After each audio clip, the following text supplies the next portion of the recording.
As we enter Sefer Shemot, we remind ourselves that the story of the Exodus is a spiritual template for personal and collective transformation. It teaches us how to move from constriction to expansion, from slavery to freedom, and from darkness to light. This journey is not just a historical narrative, but an eternal roadmap for overcoming challenges and discovering our true potential. Shalom everybody and welcome back to Old Soul Torah. Folks, I have a question for you. What if the most difficult and challenging moments of your life were not there to hold you down or to keep you back, but rather to introduce you to greater blessings and greater strength in your life than you could have imagined for yourself on your own? And what if I were to tell you that it wasn't a mere coincidence that these things happen to you in your life, but rather the very idea of transforming you into a greater strength? What if that idea were rooted in spiritual, universal law, rooted in Judaism's biblical texts? וכאשר יענו אותו, כן ירבה וכן יפרוץ, which means the more the Egyptians tried to oppress the children of Israel, so the children of Israel yirbeh, they became more numerous, more mighty, and v'chen yifrotz, and they scattered, they spread out. So they became fruitful, they multiplied, they became abundant, they became strong, the more the Egyptians tried to oppress them. And of course, we're talking about the very beginning of the Exodus story, when the children of Israel were slowly being led into slavery and oppression. But this principle is a general principle for all of the history of Israel. And if it's not just Israel, but also to those who attach themselves to the God of Israel, the more they, the other ones, the enemy tries to oppress us, the stronger we become. But we want to take this principle and apply it to our personal lives. But first, let's look at some classic commentaries from the Torah, followed by the more mystical understanding of what's going on here. Because we said this is a universal spiritual law. And now we go to Rashi's commentary that says, as they afflicted them, in whatsoever matter it was that they set their dark hearts upon afflicting them, the Israelites, so was the heart of the Holy One, blessed be He, set upon multiplying, increasing them, and making them grow apace. Which basically means the dark heart of the enemy was met with the greater heart of the God of Israel. The dark heart that was behind the oppression backfired. It led to increased and unexpected blessing coming from the divine heart. And this is part of divine providence. And now we go to the commentary of the Or HaChaim, who sees this verse implying the process of the oppression was actually a spiritual refinement of Israel. So here he says, the more persecution the Israelites suffered, the more good was released from what had been only a mixture of good and evil. What does it mean to release the good, to redeem the good in something that is both good and evil? Well, the mystics of Israel teach that everything in the world is good and evil. This is a result of eating of the fruit of the tree of knowledge, which was also called the tree of good and evil.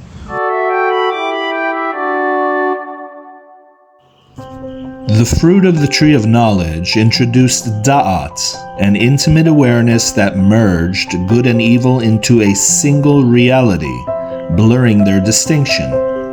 This created a world where everything holds the potential for both holiness and corruption, requiring human discernment to elevate the good and reject the harmful.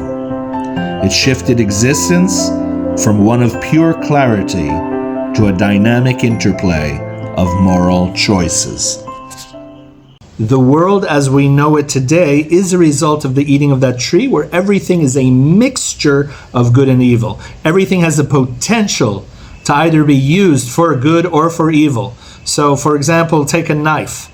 Is a knife good or is a knife evil? Well, it all depends how you use it. A knife can be used, God forbid, to take a life, as in murder, and the same utensil, the same tool, the knife can be used to save a life, as in surgery. So how does one determine whether something is good or evil in this world? Well, it depends how you use it. In and of itself, it has no value, but you can choose to use it for good and evil. That's one way it becomes either good or evil. The second way if it becomes good or evil is really, or the second way I should say that it becomes good, is through oppression, through pressing. So the best way to understand this is the olive press. Take this ancient wheel, for example. This one's found right in front of my family home in Israel, and it is from the ancient days. It's a wheel used to crush olives in the extraction process of pure olive oil. The pressing brings forth the essence of the olive that would otherwise have remained hidden.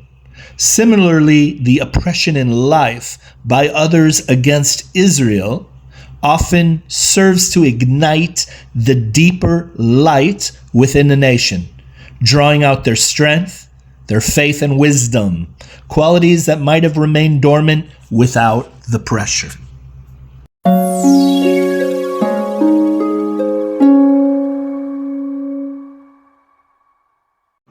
The story of the Exodus from Egypt isn't just a historical tale, it's a spiritual blueprint.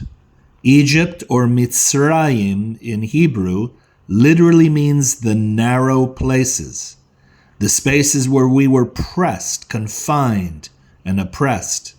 It symbolizes all the places in our lives where we feel trapped, restricted, or broken.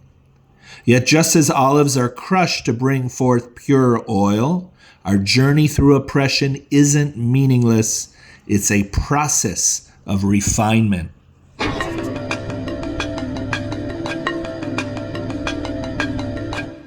So the question then arises, until we become that more refined and transformed version of ourselves, we're still in the midst of the crushing process. So what do we have to look forward to? What kind of guidance can we embrace and give ourselves if we're in the midst of that refinement or crushing process? So in order to answer this, we have to go into the mystical tradition. In the mystical tradition, it says that there was a process by which all of creation and the universe had to go through in order to become what it is today. And the process was called Shvirat HaKelim, which means the shattering of the vessels. Once upon a time, God wanted to give us His greatest good, His light, except His own light overwhelmed the physical creation. The spiritual light was too much for the vessel aspect of creation, which means the physical creation, to embrace. It's like taking 100 watts of electricity and putting it in a 5-watt bulb. That bulb is gonna burst. It's gonna shatter. So God had to give everything in small segments of light. And in the meantime, God's presence in His light is veiled. It's hidden, it's concealed in our universe, but it's given in just very small measures, enough for us to handle. Likewise, the Kabbalists say this is the process by which every soul goes through while they're here in this lifetime. It's a very interesting idea, meaning for growth to take place, for your own personal evolution and transformation to unfold, there is shattering as part of the cycle, meaning there's a shattering of your own vessel. There's something that happens in your life, with your situation, with your relationships, with your job, with your health, whatever it might be, but there is a shattering, there's a crushing that takes place. Now, this is a known idea in both Jewish mysticism and taking Torah mysticism and applying it to one's personal life, but here is where it gets interesting. The shattering of the vessels, let's say we can look at it as a shattering of our own lives, and our lives end up in broken pieces. So here is where the growth takes place, is we're supposed to take those fragments of self that have been shattered and now piece it back together. And so what happens, the big question is what happens after you've pieced together the shattered remains of self? And the answer is it, meaning the question is it a weaker version of yourself or is it a stronger version of yourself? And the beautiful answer is it's a newer version of you. It's a more potent and powerful and developed and insightful and wise version of yourself that is pieced together if the recovery and healing process is done taking the higher road, meaning doing the next right thing. Rather than getting reactive and defensive and more self-destructive at the uncomfortable process of growth, you embrace it, you examine yourself, you be conscious, you make the right choices, you take the necessary steps. And when you can put back the fragments and broken pieces of your life in a conscious way, with deliberate intention, you rebuild a stronger version of you. Modern studies show that when you exercise, especially during strength training, tiny tears form in your muscle fibers due to the stress placed on them. During rest and recovery, your body repairs these tears, replacing them with stronger and thicker fibers, leading to increased muscle strength and growth. In the same way, the soul grows brighter after enduring life's challenges. The verse says, "But the more they were oppressed, the more they multiplied and flourished." This isn't just about history, folks. This is about you. Where in your life can you take the pressure and turn it into growth? Where can you let the breaking become the breakthrough? Remember, it's through the breaking that we are made whole. It's from the pressing that we bring forth our greatest light. If you are currently going through a challenging time, trust that no matter how deep in the darkness feels, the light waiting on the other side is even greater.